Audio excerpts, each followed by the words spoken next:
2024 was a pretty good year for movies, don't you think? I mean, sure, there was a little bit of a strike thing going on, but that's beside the point. We still got really amazing, incredible works of art in the theater, and I just wanted to make a top 10 list of all my movies that I love this year. Keep in mind, there was a lot of movies that I did not see, so don't you dare comment something like, what about this film? Maybe I didn't see it, or better yet, there's a better chance I didn't like it. For those of you that are new here, hi, my name is Justin, also known as Freddy's roommate. I love to talk about movies, film, and all kinds of pop culture goodness. So let's get started. Oh, wait, I'm new to this new YouTube thing, so like and subscribe, fellow follower. You know what? I'll get better at it. Anyway, without further ado, here are my top 10 films of the year. Actually, you know what? Let's start off with an honorable mention, okay? Honorable mention to this film because I love this film so much. I don't know if it deserves it to be on the top 10, but my first honorable mention goes to Abigail. Oh, what a fun vampire movie. These are the same people that made that one Bride movie. What was it called? Ready or Not? Oh, such a good movie. And they kind of redid Ready or Not, but not really. It's a whole different thing. It was such a fun ride from start to finish. I'm always going to love whatever Melissa Barrera is in. So, it was such a fun ride. It was that one guy from Euphoria's last movie he ever did. And he did a good job. But I really appreciate it when movies can take like simple concepts and do so many cool creative things with them. This movie has so many hats on hats on hats on hats that it's a fun ride from start to finish. So go see Abigail. It's a great time. But coming in at my number 10 for the best movies of the year, Wicked.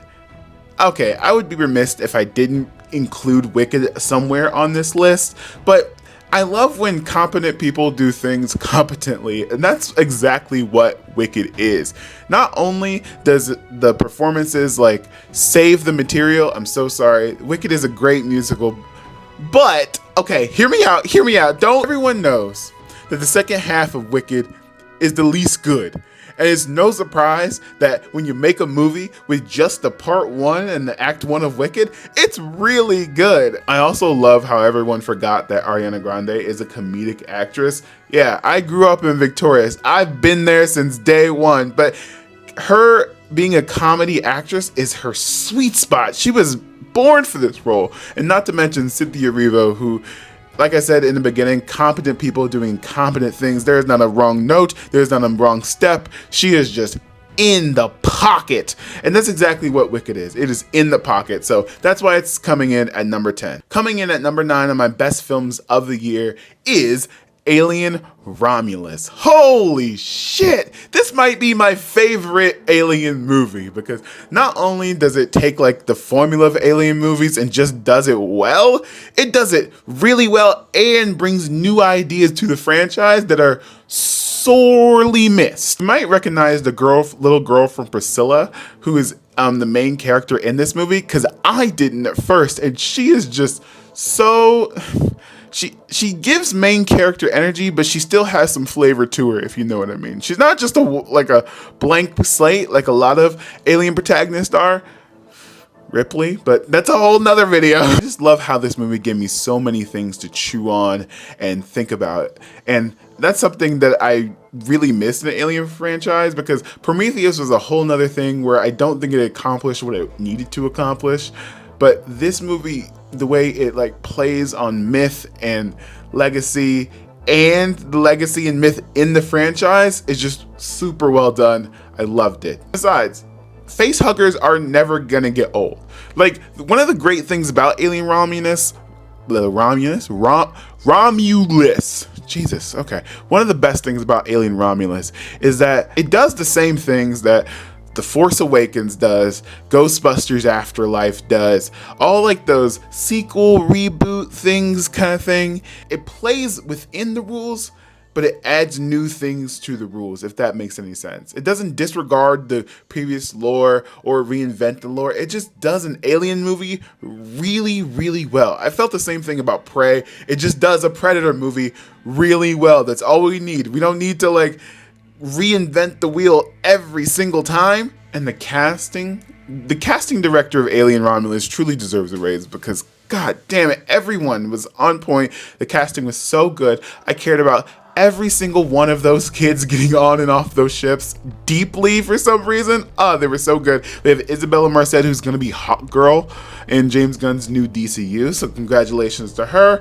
And Andy the Robot, one of the best robots in the entire franchise, if you ask me. Here are my top 10 films of the year. Here is number 8. It is Dune Part 2. I made a post about how some movies are just movie-ass movies. Dune Part 2 is not a movie-ass movie, and that's a good thing, but it was almost a movie-ass movie, if you know what I mean. Okay, rewind. A movie-ass movie is one of those movies like Gladiator 2, which I said about is like a movie-ass movie. Is like, you gotta see it in theaters. The spectacle of the theater is kind of the whole point. So it's like, I don't know. It was born to be seen on the biggest screen possible. Dune Part 2 is the same way because it is designed to be seen on the biggest screen possible. Back when I saw Dune Part 1, I tried to watch it at home at first and I just couldn't understand it. It was like they were speaking another language. Sometimes they were, but that's beside the point. Dune Part 2 is also the same way, that it is designed for a good, amazing theatrical experience, and that's exactly what I got. Timothée Chalamet is on his A game. Zendaya is on her A game.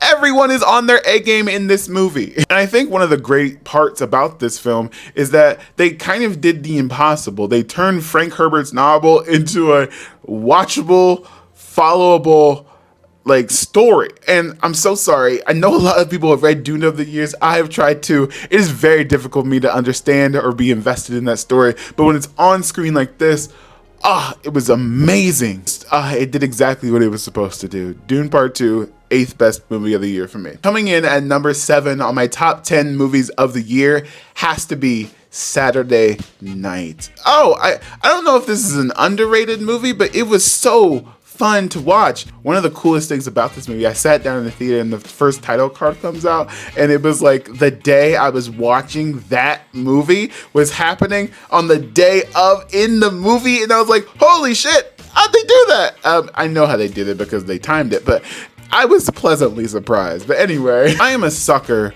for Sorkin-esque dialogue. This whole movie feels like a walk and talk in The Social Network. The tensions are high, but the laughs are funny as well.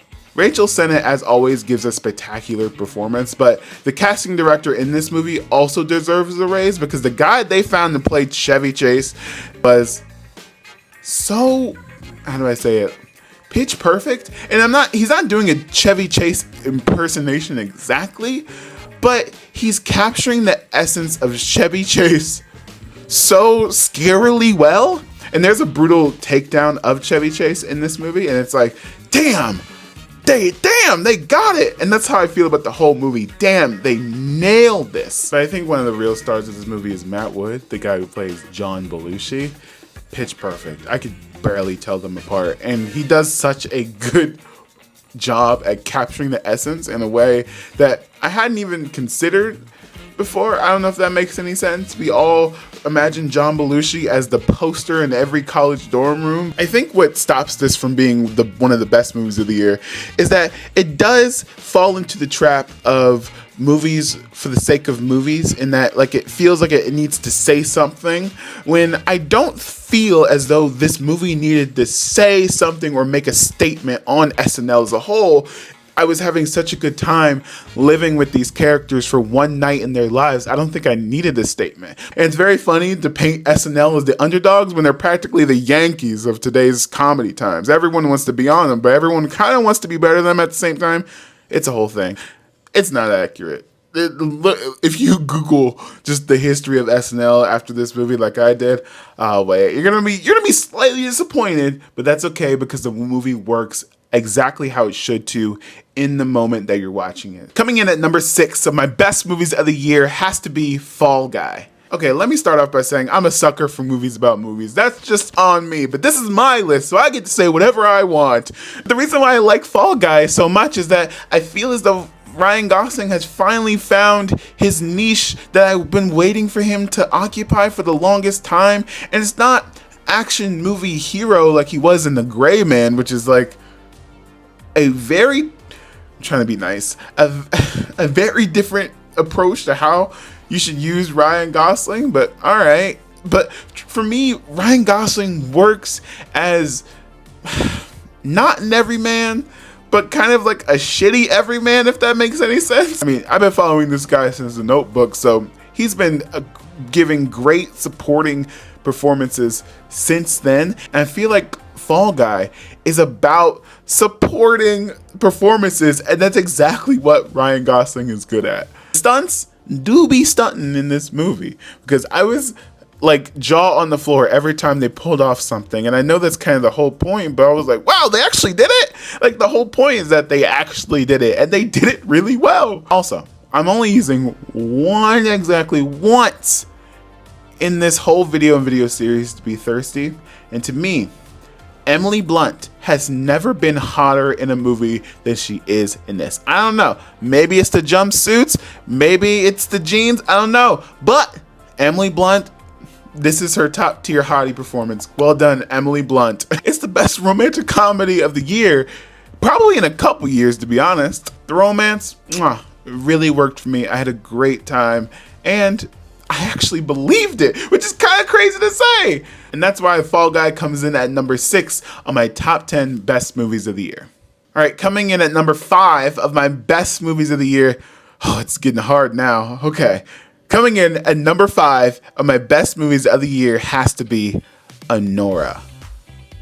I read a little bit about the reviews about this movie before I watched it, and they call it one of the most stressful movies of the year.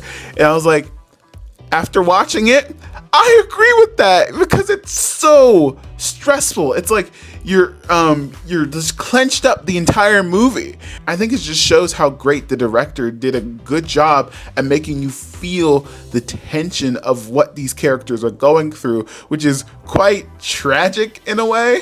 The best way to describe Anora is a Cinderella story gone wrong. And when she finally lets her guard down and opens her heart to someone, and she thinks it might go right, it goes horribly wrong, and the whole movie is just the slow descent of you just clenching your fist, hoping that she just makes it home okay. It was like I took 12 shots of vodka, and I'm just like the constant like hangover of the dread of what's going to happen to her. Oh, it was so well done. I mean, I shouldn't have expected less from the Queen, Mikey Madsen, because I was a fan of her when she was in Scream. She's probably one of the funniest Ghostface killers there is. Sorry, argue with someone else. She is hilarious in Scream. I think it's worth an Oscar nomination talk. I don't know about a win, because I want to see her in so much else, but also this movie is so good, I'm scared that a lot of these people are going to be sucked into like the superhero movie machine, and that's weird coming from me because I love the superhero movie machine. But I had a thought while watching this. I was like, man, she would make a really good Black Cat, and then I was horribly like scared because no, I want her to make more Anoras, not Black Cats. And that's just a sign of how good her performance is in this movie. And that's why I'm putting Anora at number 5 on my best movies of the year list. Coming in at number 4 of my best movies of the year list. Oh, this is getting really hard. Okay. Has to be. Oh, I don't know if I can choose. Lisa Frankenstein. Oh, I love this movie so much. Oh, the reason why I love Lisa Frankenstein so much is that it's such a beautiful homage to 80s horror movies like Teen Wolf and Edward Scissorhands, and I think it does it so well. And bravo, welcome back, Diablo Cody. We missed you. I missed you. Remember when we all had a realization that Jennifer's Body was an actually great movie, and all the people that were trashing it when it came out were wrong about it? I hope this happens to this movie, Lisa Frankenstein. You have to keep in mind, the same way that Edward Scissorhands is not, they're not portraying, I guess, real or accurate life. Everyone's such a cool 80s character, like on a TV screen, that it enhances the feeling of it actually being an 80s horror movie. One of my favorite characters is the sister in this movie, because you expect her to be an awful, like, stuck-up jerk, but she's actually really kind to her sister, Lisa. And as always, Kathryn Newton just delivers as this. I think she's my favorite Scream Queen right now, because she is so delightfully funny in this movie. And not to mention, so many good Halloween costumes in this movie. I'm so angry that they didn't release this closer to Halloween, because you could have had such great couples costumes. You could have been that the zombie guy and then Lisa Frankenstein. I wish more people got good Halloween costumes out of this movie. It's so fun. I walked out of that theater and instantly thought to myself, this is how you make an instant cult classic. Please go see Lisa Frankenstein as soon as possible. It's such a good time. Coming in at number 3 of my best movies of the year is going to be Love, Lies, Bleeding. This is hands down Kristen Stewart's best performance of her lifetime. Like, full stop, by a country mile. Don't you dare come at me, Twilight fans. Stay in your place. I mean, you probably guess how much I love this movie by the literal shirt that I'm wearing, but hey, all those eagle-eyed fans that caught it before, you get a couple points. You can't do anything with them. They just mean a lot, so. I'm so glad more people got to see how cool Katie O'Brien is. Like, I've been on that train since Star Wars, but she is so... Whew. I already used my thirsty moment earlier in the video. Stay focused. Katie O'Brien is jacked in this movie in a way that I've never seen anyone that jacked before, and it's terrifying. What's crazy about this movie is that another character in the movie is the sound design, because they make sure you hear every snap, crackle, and pop of every vein in that person's body. It is absolutely electric, but also slightly disgusting, but still electric. Oh, it's so, like, I don't know. It's like, it made my body like seize, but also like, holy shit, I was like sweating in the theater, because this movie is a true definition of a thriller. There is murder, there is sex, there is intrigue. Oh, it's everything you could ever ask for. I will give you a fair warning. This movie distorts reality just a little bit. And if you're not expecting it, it could come off as a surprise. So I've warned you. This movie was so good. I ran into Katie O'Brien at San Diego Comic-Con, and I had to tell her how much I loved her in this movie. I also got to suggest to her that I think she should be Wonder Woman, because I think she would be the perfect Wonder Woman.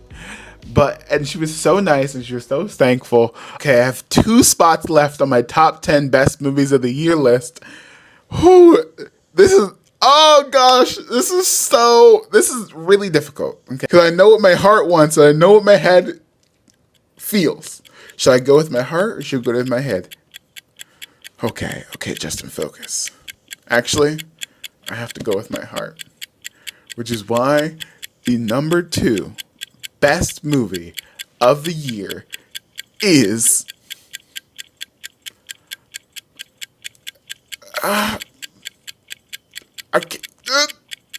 this is so hard. You know what? Just say it. Conclave. I don't think I've cried harder in a movie than in Conclave. Like, truly. Because I just wasn't expecting the way it washed over me, if that makes any sense. Conclave is a story about how they're going to pick the next pope. And for the record, I'm not Catholic. I'm never gonna be Catholic.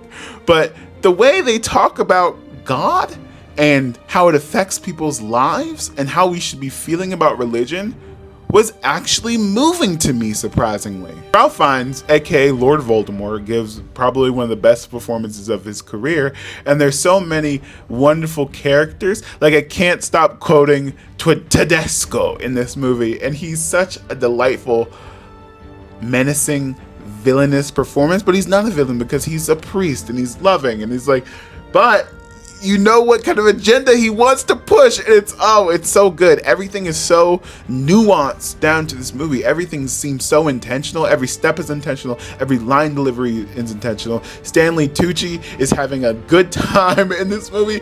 Like, I know he kind of, it feels as though Stanley Tucci was here for a good time, not a long time, and he just kind of did his thing and went out, but every time he's on screen, he delivers his very witty lines. And then when the gut punch comes at the very end, you're not expecting it, and the wind is just the wind was just let out of my lungs when the reveal happened. And I think it's very important for me to tell you, please do not look up anything about this movie. Please be surprised by this movie the way I was, because it's about the selection of the next pope, but there's something at the end that I can't talk about. I'll probably do a spoiler video about this movie, but please, I was so shocked. And their explanation of why it happened the way it does was truly beautiful in a way that I never would have expected if I came in reading about the movie. So if you're watching this video and you want to see this movie, don't look up anything else about this movie. Just buy it on Blu-ray, go see it at your next theater, and just let it wash over you. And that's how much I loved Conclave. But there is a better movie I liked more coming in at number 1. I'm so sorry, this movie made me want to play tennis. And that's not like the best criteria for judging on how much I love or hate a movie, but this movie was like an adrenaline shot to the chest that I haven't forgotten since I saw the movie in the theater. You ask yourself, how can a movie that is so sexy feature no sex?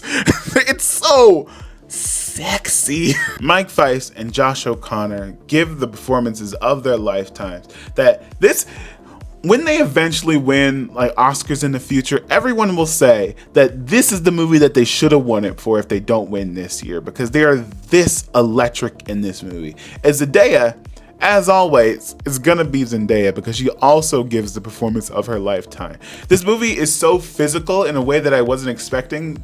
It is a sports movie, but when I say physical, it's like these performances are all putting their entire body into every word that they're saying on screen, and it just every line was like a punch in the face. And it's weird that I say that I like being punched in the face in a movie theater, but that's, you know what I mean, right? Part of this feeling comes from the excellent, incredible score by Trent Reznor. Like, I've been listening to Yeah X10 constantly since this movie comes out because it captures the feeling of the moment that they're trying to capture so beautifully. But it's also a very good song. I mean, he killed it in The Social Network. What else was I expecting? Come on. You ever sit in a movie and you think, oh, I could have cut that out. Oh, I didn't need to see that information. Oh, that was okay. There's no fat in this movie to be cut. It is a lean, mean machine. That is such a great experience in a theater. I wish you could have saw this in the biggest theater imaginable, because like seeing the tennis ball go back and forth, but the camera is kind of on the tennis ball, was absolutely just a fun new experience to be had in a movie theater. Words that I wouldn't expect to be seeing this year. I enjoyed being thrown about like a tennis ball in a movie theater, but Challengers did that for me. It is an assault on the senses that I really enjoyed, and that's why it's my favorite movie of the year. But what did you think? What are your top 10 movies of the year? What movies should have been on this list? Let me know. And if I swear to God, if you say Deadpool and Wolverine, I'm going to come to your house and I'm going to... If you have any questions about my picks and stuff, let me know in the comments down below. This is the part where they tell you to like and subscribe on a YouTube channel. So, hey, like and subscribe. I'm so glad you're here. And as always, oh wait, I don't have a catchy outro. I don't know. Anyway.